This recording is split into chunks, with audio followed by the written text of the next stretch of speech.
Hi, my name is Tennille, and today I'm going to teach you a couple of strategies and just have a very brief discussion about how to communicate with or how to kind of read the cues of our youngest learners, which are infants and babies, but it can also be useful with a little bit older kiddos. And I call the training Baby Whisperer um, because you are kind of in a way learning how to decipher their cues and communicate with them, or like a baby translator in a way. And so hopefully after viewing this training you will have a little bit more information and some concrete tips on what to watch for and what to do so that you're not missing out on some of those cues. I'm going to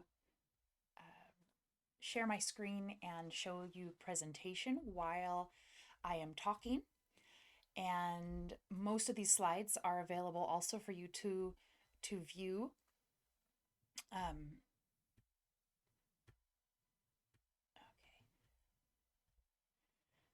So just from this mini video, just some very basics about infant communication and one strategy that can help to observe a little bit more and read some of their cues a little bit better. And then ways to know whether or not they're interested in connecting or if they need a break, which is what infant mental health would refer to as engagement or disengagement cues.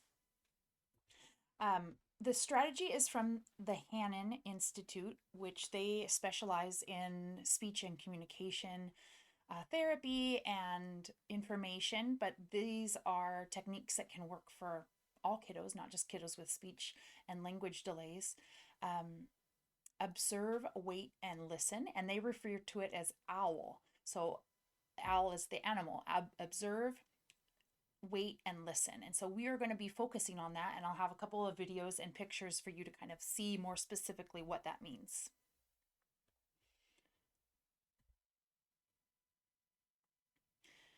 So when we observe, wait, and listen, we're going to be watching for the child's eye contact with us.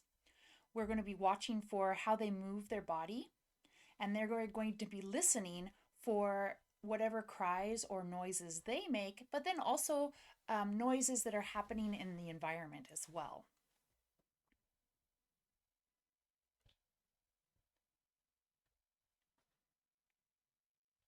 The first part is observe, or O. We want to look at how the child or the baby is moving her head and her body. Are they fast movements? Are they slow and smooth? Is she looking away? Is she looking directly at you? Is the baby making eye contact? Are they looking away with their eyes, or are they turning away with their whole head and body? What is their facial expression like?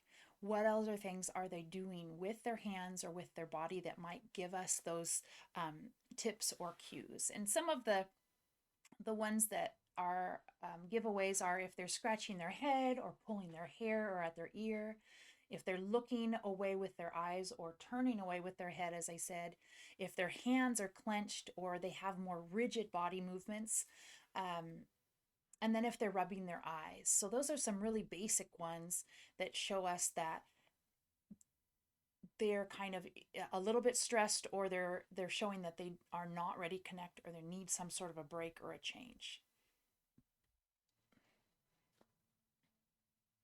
And I wanted you to watch two of these videos, um, and just to observe kind of how the difference is, or just a slower or closer up version of them.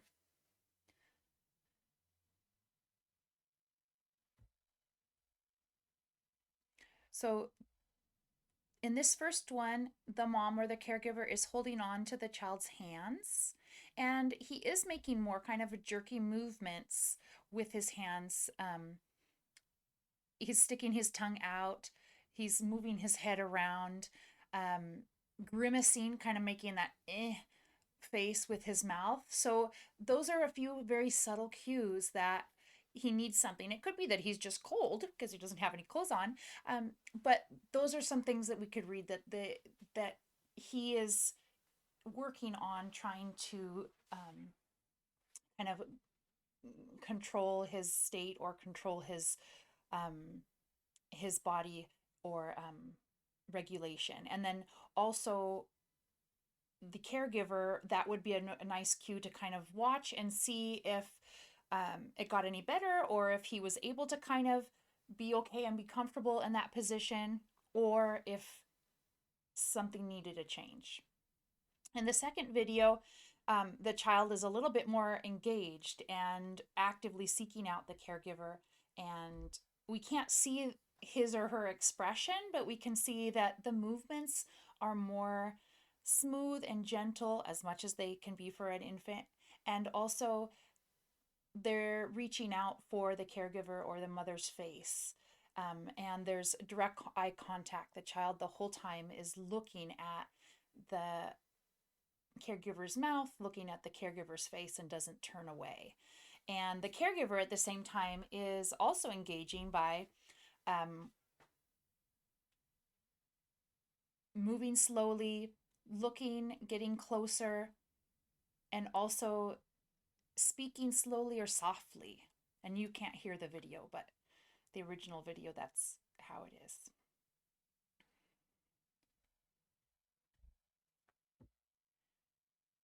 The second part of this is wait, and that's a really important part of all positive or respectful caregiving, is the waiting. And then sometimes that's the hardest part for most caregivers. We need to wait and think or reflect on what the child needs. We need to be more quieter or completely quiet. So either lower our tone of voice or change our tone of voice or stop talking completely. Watch for the child's reaction. And then when they look back at us, or when they show signs that they're really ready to engage again, then we can restart. So as we see in the picture on this page, the child is turning away. And again, it's not a video. We can't see the before and the after, but we don't want to chase the child and try to bring them back that way. Instead, the caregiver can notice that the child is looking away. Sometimes that's a sign that they are overwhelmed or stressed. It could also be that he or she is just looking at something. Um, and then we're going to wait for them to come back to us. If they're no longer interested in kind of keeping that face to face or eye contact or communication, or maybe we are being over exuberant and they just kind of need a break or a pause for a second. So we're going to either lower our tone of voice or we're going to stop talking. And that's kind of our sign that they need a break or a change in that moment. And then when they look back at us, we can start talking again or start engaging again. Here's two different videos I wanted to show that are just, again, like showing those very micro interactions that are very, very subtle. And the more that you observe children, the more you can be present with them, the more you will also notice some of these that are happening. So the baby's drinking bottle and is sucking on the milk and then stops, and it seems like is kind of breathing. And very subtly, the caregiver starts shaking the bottle to kind of get the child to eat again. And so instead of doing that, I would say let him or her kind of rest for a second and start up on their own. So that's just a very simple and very subtle example of respecting their pace and respecting the rhythms that they have. So instead of kind of being like, come on, keep eating, we're going to wait for them to start up again on their own. And again, that was a matter of just a couple seconds. And the waiting sometimes is really hard for us as caregivers. This second one for some folks might be hard to watch because the grandma or the caregiver is being a little over exuberant, seems with this child, and you can't hear the sound, but I can kind of narrate the second time through.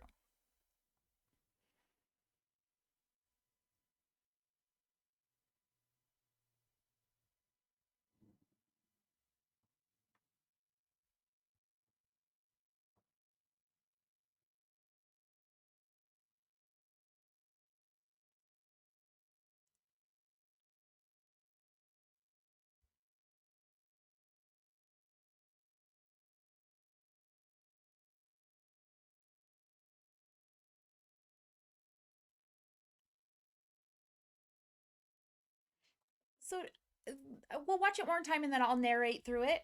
So the caregiver is seemingly being a little too rough, not really being gentle with, supporting the infant's neck, doing a lot of kind of tickling and playing, but it doesn't seem like it is to the child's liking necessarily, because the infant, I'm sure, if it's this is not her mother or a regular caregiver, having someone just kind of move your body around and tickle you, or uh, play with you in that way, is again not very child focused. It's very adult focused, and then at the end you can't hear, but the baby starts crying, and so the caregiver, their grandmother, picks him up. So again, taking time to see, we don't need to be playing with babies, providing more gentle care, or providing the care or the touch or the interactions that the child is able to tolerate. So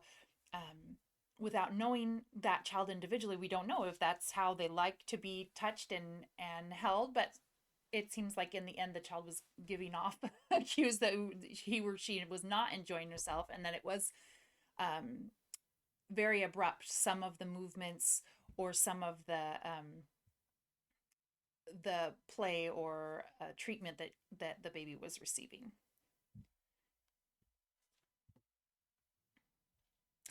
The last one is listen. And we're going to be listening because many of you probably already know that the type or the way that a cry sounds can oftentimes signal what a child needs. And that might be a little bit different for every child, but oftentimes they have a little bit more kind of subtle, lower cry for when they're getting tired or fussy. They might have a more shrieky or high pitched cry when they're hurt. So it's really knowing each child and knowing what their different cries mean, and that is one of the first kind of skills for the caregiver to be able to communicate and read the child's cues. And we're also going to listen to other little sounds like little grunts and things like that, and even coos, happy sounds, to know that they are enjoying themselves or happy. And then also we're going to listen for environmental sounds. So sounds that, like the vacuum or a car honking or other things that may also be causing some sort of a reaction in the child. And even if it's not a negative reaction, if they hear something, we can also, by being present and hearing that also, we can name what they're hearing, or we can use that as kind of an opportunity to give them more language. And that's for infants, and then also for a little bit older kiddos too. If they're hearing a dog bark outside, or if they're hearing a horn honking, we can talk to them about it. Or if it seems that something's startling them, we can also talk about, oh, you're hearing this noise, and kind of validate what they're feeling, what they're going through. Uh, so it was just some things that they are giving off, are cues that they might want to be held, or they need some sort of a change. So when their bodies are more rigid, and as we watched in some of the other videos, not quite such smooth but more like jerky motion. When a child is crying, of course, that is usually a late sign that something has been kind of brewing and going on. If they have an upset expression, and then oftentimes if they're reaching out their arms, those are ways that they're kind of saying, like, I need a change, I need something different to happen.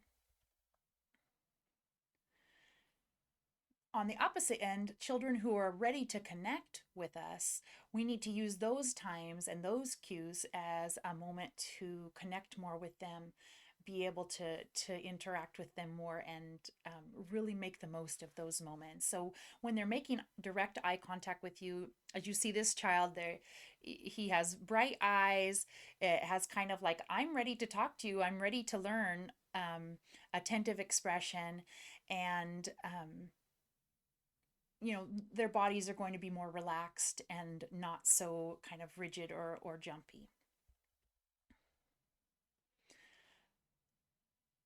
their bodies, when you hold them, just kind of naturally fit into your curves. And so that's another sign that again, like they're ready for comfort, they're ready to snuggle with you. They might reach out for you towards your face in a more gentle, kind of calm, curious way. They might look at your face or look at your mouth while they're interacting with you as well. And in those moments when they're looking directly at you and you're making eye contact with them, they may take brief pauses where they look away, or maybe you're talking too loud, or maybe something else is going on. And so it's again just kind of waiting and going at their pace until they're ready to start again. So that's the end of this video. Remember, when you are attentive, consistent, caring, and respectful towards infants and young children, they will also be very confident, happy, healthy, and smarter as a result. I hope you enjoyed this video and that you found it interesting, and there are more to follow in this same training. Thanks.